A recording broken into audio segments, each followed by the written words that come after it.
In the last episode, I put the new engine in the Volvo V70 and started the car for the very first time. I was super surprised that it just fired right up, but there are a ton of issues still to figure out with this car before I can take it out on the road and safely drive it. Why is it smoking? Coming up in this episode, there's a ton of issues still to fix, like the misfire, the big brake issue that I have to deal with, but I promise you by the end, we're gonna take this car out for a proper drive. The main issue that I noticed right away when this car started up for the first time was that the engine was shaking quite a bit just sitting in the engine bay, and that's not supposed to happen, especially considering I put brand new engine mounts in this.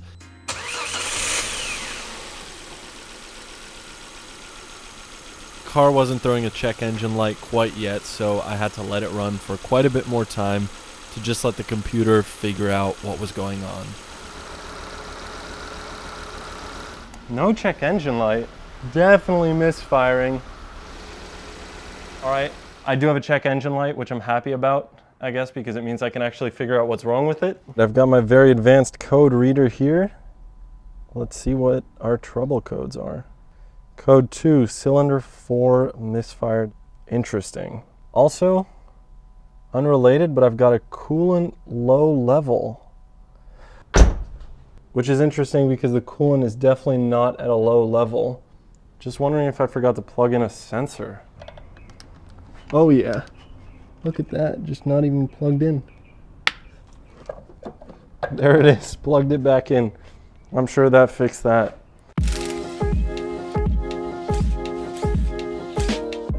The first thing to do when you have a misfire, I guess, is to just swap the ignition coils from a cylinder that's misfiring to one that's not. So I swapped 4 and 5.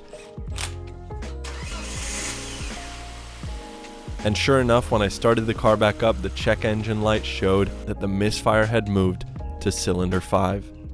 I'm back from AutoZone. I bought a Duralast coil for the car temporarily, just so I can see if this fixes it, and if it does fix it, then I'll order a real OEM set.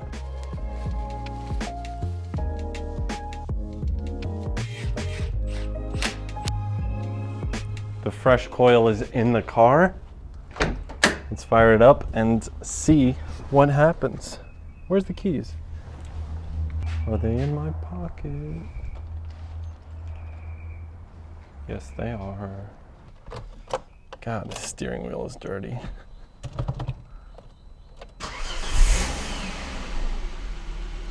Wow, that difference is huge.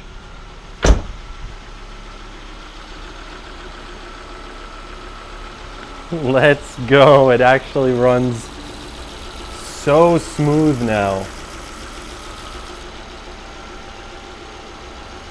With the engine now running super smooth, I'm so eager to drive this car out of the garage for the first time, but I have some big issues to deal with regarding the brakes.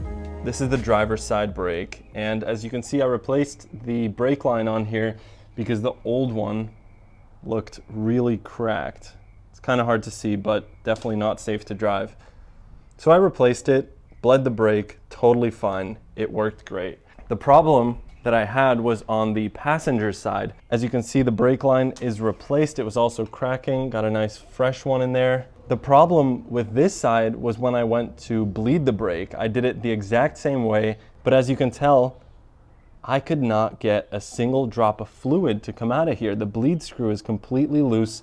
This line is even disconnected back here, and this line is just bone dry. So somehow fluid is not making its way from that ABS pump to that line. And then I remembered something kind of alarming that I haven't shared in the videos because I thought I would deal with it later once I get the engine running, which is now. And that is the fact that this car came with a replacement brake control module, which bolts right down here to the bottom of the ABS pump. This was in the trunk of the car when I bought it, and I assume that the previous owner bought this because they knew about some kind of brake problem. So now I gotta investigate what the issue is here And the way I'm gonna do that is with this old Toshiba. So my special Volvo laptop is all booted up here. As you can see the different control modules here. They're all green. If I click on the brake control module, there's these different activations that you can do. So let's say inlet valve front left on that module. I can manually activate it here. And you'll see when I hit start, you'll hear it click. So that was that module or that inlet valve clicking. All of these work. All these 8 valves here work, except for inlet valve front right. When I start it,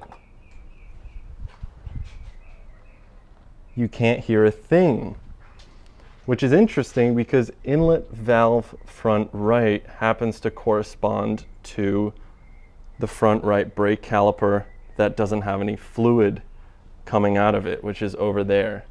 All right, it is the next day. Last night I really did a lot of research trying to figure out how an ABS pump actually works. Well, it turns out that clicking valve is not actually in the electronic control module. Those little blue pucks are just like electromagnetic switches, I guess. And the actual valve that should click is inside the mechanical portion of the ABS pump. What I think happened is one of the inlet valves is just stuck closed. I think maybe debris or some kind of gunk got in the brake lines, clogged that valve, it's stuck closed, and brake fluid can't get through. The good part about this is that I can actually just swap out the mechanical part of the ABS pump and leave my electronic control module. I was really worried about swapping that control module because you actually have to reprogram it with like software that you have to buy that I don't have. So I'm gonna try to remove this whole pump system out of here, head to the junkyard, buy a new one, swap it in, and I guess we'll see if that works. But it'll hopefully be much easier just swapping the mechanical part, not having to do any reprogramming. Let's do it and head to the junkyard.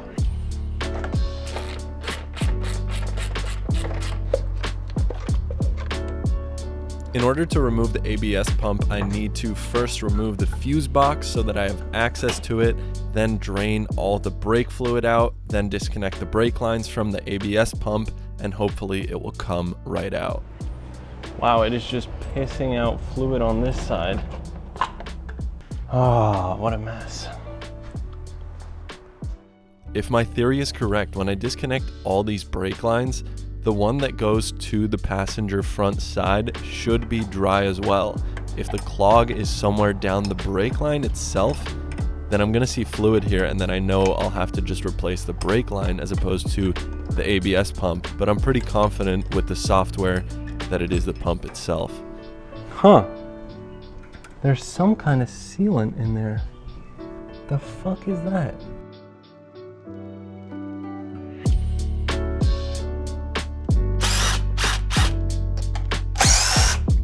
Whoa, that's heavy. What the flip? There it is. Our pump is out of the car. Oh no, you're kidding me, dude. No! Look at this. Come on. Someone shredded this, dude. What in the world? That's ridiculous. I swear that's not me. I still had to go buy those. Oh, what a pain. My pump is out. Now I know why the previous owner never replaced the control module, and it's because of these stupid little bolts I just showed you. What a massive pain in the ass. How am I ever gonna get those out? The cool part is I can actually see these 3 lines had fluid in them. This one, no fluid, just some weird green goop. Pretty annoying, but using a little grinder, I was able to remove these bolts without doing too much damage to the control module. Well, some interesting developments. I got this separated. It took a minute, but it's done. And the one that I found in the trunk isn't even close to this one. This one has 12 pucks. This guy has 8.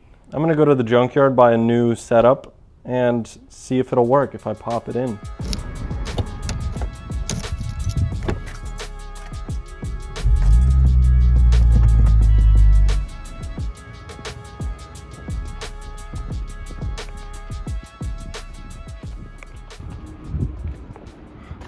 I'm in the junkyard. I found a car. I don't know if you can see it over there, but it does have TSC, not DTSC. And I'm removing the pump. I think I got what I need here. BCM looks identical. Looks pretty good.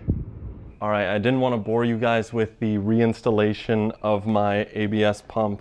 This aluminum block is the new mechanical pump, and down here is the old control module. So in theory, that should mean no reprogramming. That's at 10 PSI of pressure. Now it's time to go to that brake caliper that was completely dry before and see if we can get any fluid to come out. And now is the moment of truth where I get to see if brake fluid will come out. Let's see what happens. Oh, it was hand tight. Oh my God, are you kidding me, dude? Yes, yes, yes, yes, yes. Oh my God, brake fluid. A beautiful, steady stream of brake fluid coming out of there.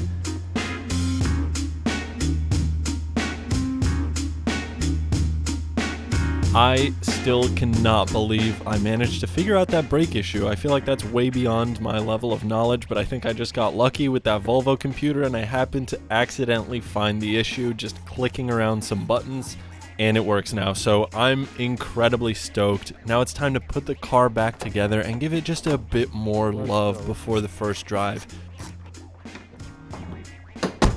Oh, beautiful. Better body lines than a Tesla. After weeks of this thing sitting on jack stands, it finally gets to come down.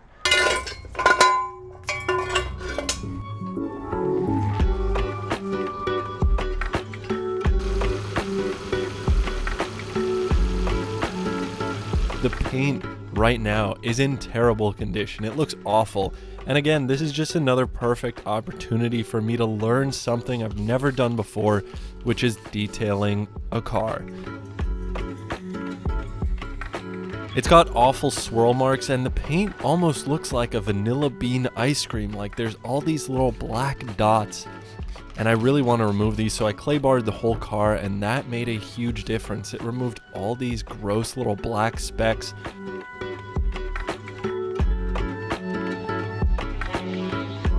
I did a little polish on the car, although I'm not sure I did that perfectly. It was my first time trying it, but it turned out pretty good, I would say. After that, I wanted to throw some ceramic coat on the car. This is a product by Avalon King that I've seen a ton of YouTubers use in sponsored content, so I was always a little bit skeptical of if it was actually a decent product or if they were just paying people a ton of money, but to my surprise, it actually went on super easy and the results were amazing. This video is not sponsored by them, although it sounds like it is, but a ceramic coat professionally costs about as much as I paid for the car initially. I absolutely did not want to do that, so this one bottle, which I believe costs about 90 bucks, still kind of pricey for some mystery liquid, but it worked really good. Amazing. I was surprised. You can hear my reaction here. The water literally beads right off the car after letting it dry. Ooh. Look at that. What the heck? That really works.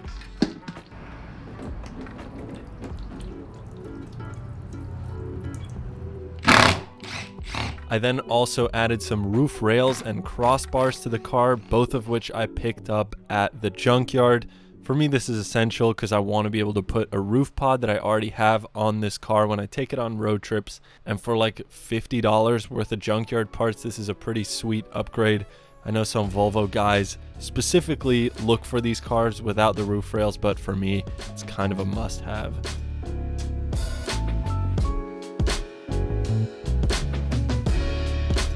The interior was absolutely filthy when I got this car, and I think me sitting in it while working on this engine for a couple weeks did not help it. So I rented one of these wet vacuum cleaners from Home Depot, took out the seats, vacuumed the carpet, went through the whole interior real quick, and it turned out so much better than when I first got the car.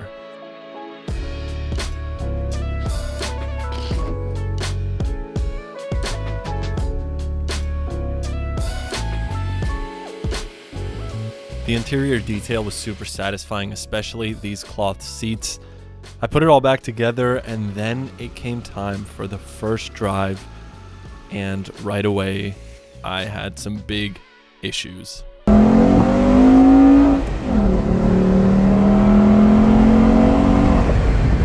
Oh, dude. This is the part of the YouTube series where my inexperienced nature with cars really starts showing. When I parked the car, there was a huge puddle of the most expensive fluid in the car on the ground, which is the manual transmission fluid. I'm not afraid to show my mistakes though. That's part of what I wanted this channel to be, was learning to work on cars, and the problem was 100% because I did not properly seat the axle. Oops. Thankfully, it was an easy fix, and with some more expensive transmission oil back in the transmission, everything was back to where it should be. After that quick first little drive though, I did put a new wheel bearing on the car as well because one of them just sounded awful, and that was a pretty fun job to do. But now it was time to go take this car out for a proper test drive.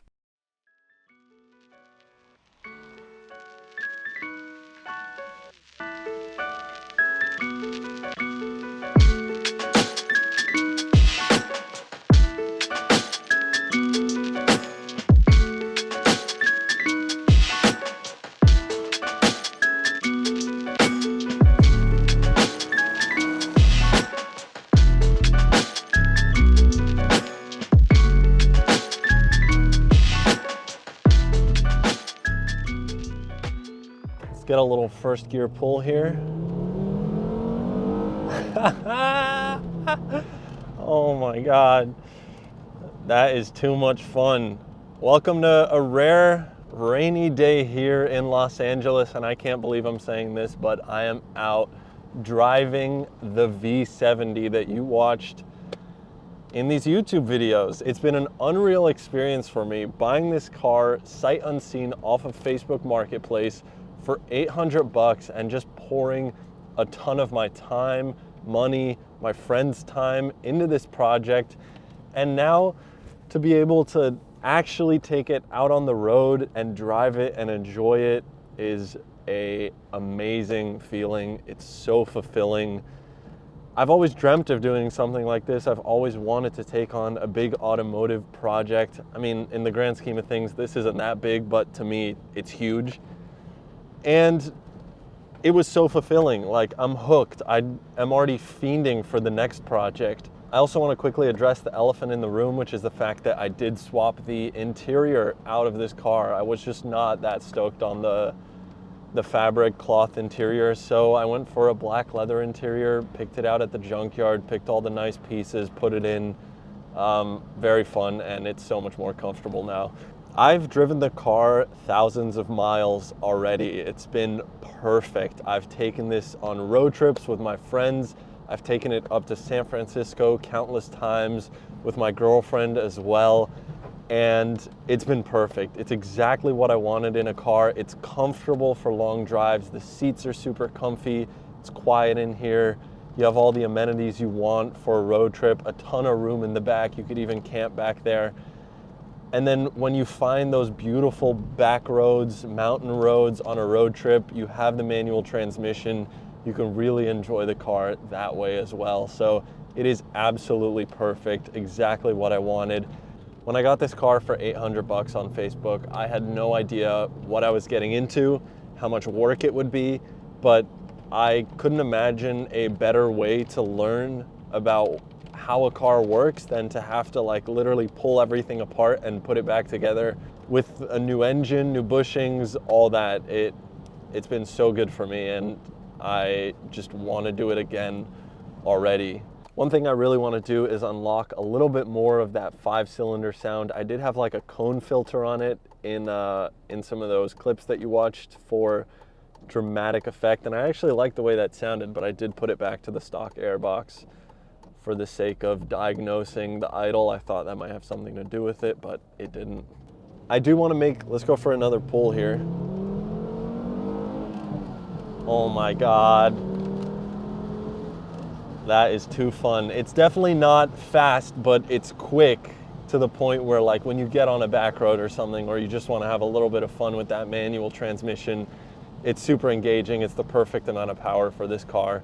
Do I wish it made turbo noises? Yes, but I also have the S60R for that, which I'm sure you'll see in a future video. That's gonna wrap it up for this video. Thank you guys so much for watching. Thank you if you subscribe to this new channel. I'll see you soon. Peace.